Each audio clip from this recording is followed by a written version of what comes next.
an awful lot of private contracts, adjustable rate mortgages, et cetera, to be off by perhaps a half a dozen or a dozen basis points. That is not a huge outcome for any one individual consumer, and in many cases, the consumer benefited, and in some consumers and ordinary investors were hurt. But today we have attorneys, American attorneys, who have forms. They've got mortgage forms, they've got contracts, and they've all got plugged in there Libor, one or another kind of Libor. And it's natural for them to want to have a dollar-denominated, interest rate-sensitive adjustment mechanism in their contracts.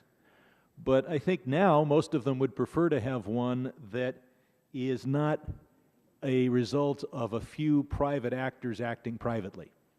They'd prefer to have a government-released rate, or maybe one that is tied to a public market, auction market, that is so broad that it can't be manipulated. A few in my own party have suggested that I return to the practice of law. Therefore, when I go back to my old forms and they say Libor, what alternative benchmarks are available? We're and everybody else is taking a look at just that question. And there's lots of potential alternatives to this. The challenge, though, is not finding a rate that captures the government's cost of funds. The challenge is try to figure out what's a way to capture the credit risk in exposure to a bank. But the right people are taking a look at just that question, and they're going to do it carefully and look at all the alternatives. And they'll brief us and brief you as they go through that process. I would hope very much. One of the things they like the federal government to do is weights and measures. And it would be great if you could release this. And there are going to be court cases where people go in and seek modification of contracts or prospectively or retroactively. And it would be great if judges can turn to the Secretary of the Treasury and say, when the parties agreed to Libor, they didn't agree to something private and subject to manipulation.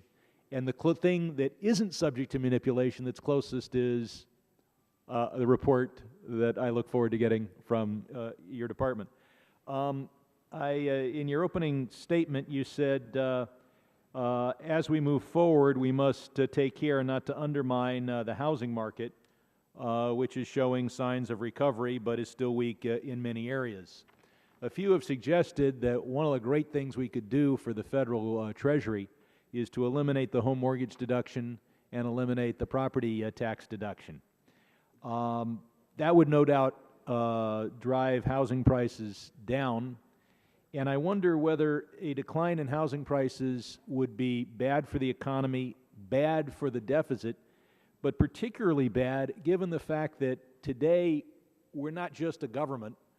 You happen to own a couple of large companies, Fannie and Freddie, and obviously if home prices go down, foreclosures go up, and the loss on each foreclosure goes up. So obviously losing the home mortgage deduction would bring in some money, but what effect would it have on the federal government through its effect on the economy and Fannie and Freddie?